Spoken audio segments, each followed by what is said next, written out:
Greetings everyone, I'm Banglue Wei, and welcome back to the Dynamics Aerospace podcast. Today we will be doing a lecture on the physics of helicopters and how they relate to their design and flight characteristics. At face value, a helicopter seems relatively simple. A propeller facing upwards produces thrust that makes the helicopter go up.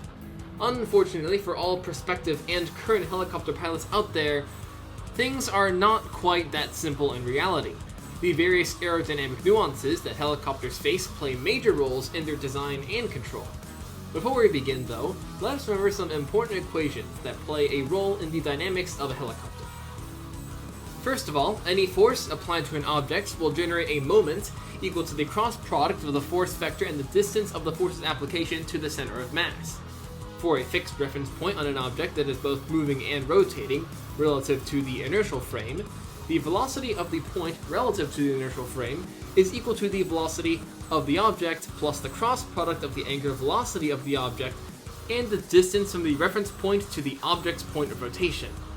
Put slightly differently, the velocity of an object A in the inertial reference frame I, if the object is moving relative to another moving reference frame B, is simply the sum of the velocity of A relative to B and the velocity of B relative to I.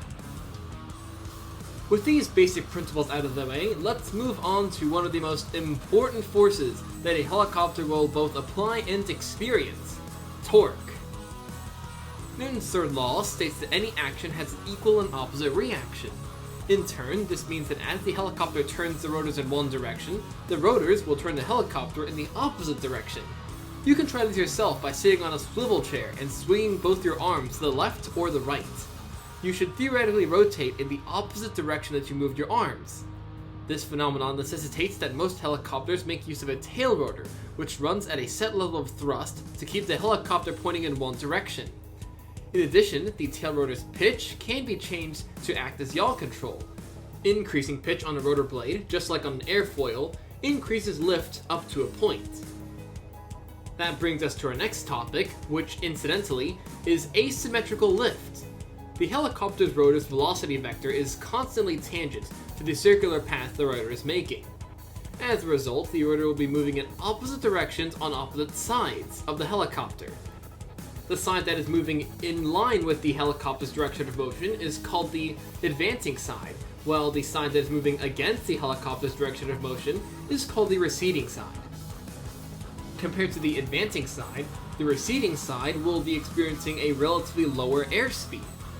Based on the simplified lift equation L equals 1/2 CL rho v squared s, the lift is directly proportional to velocity squared, and the receding side of the main rotor will theoretically generate less lift than the advancing side. In reality, each individual rotor's pitch is changed as it rotates, allowing it to correspondingly decrease its pitch and lift while on the advancing side, and vice versa for the receding side. In turn, this means that the helicopter will not roll uncontrollably while trying to move forward. This principle can also be used, incidentally, to deliberately control a helicopter's pitch and roll. With that, time constraints unfortunately bring this video to a close. However, there is much more to discuss, as rotary winged flight, like much of aerospace, is an incredibly deep topic. Especially to note is that not all helicopters will follow the same mold. We have tandem rotors, intermeshing rotors, and whatever the heck this is. See you next time on the Aerospace Podcast.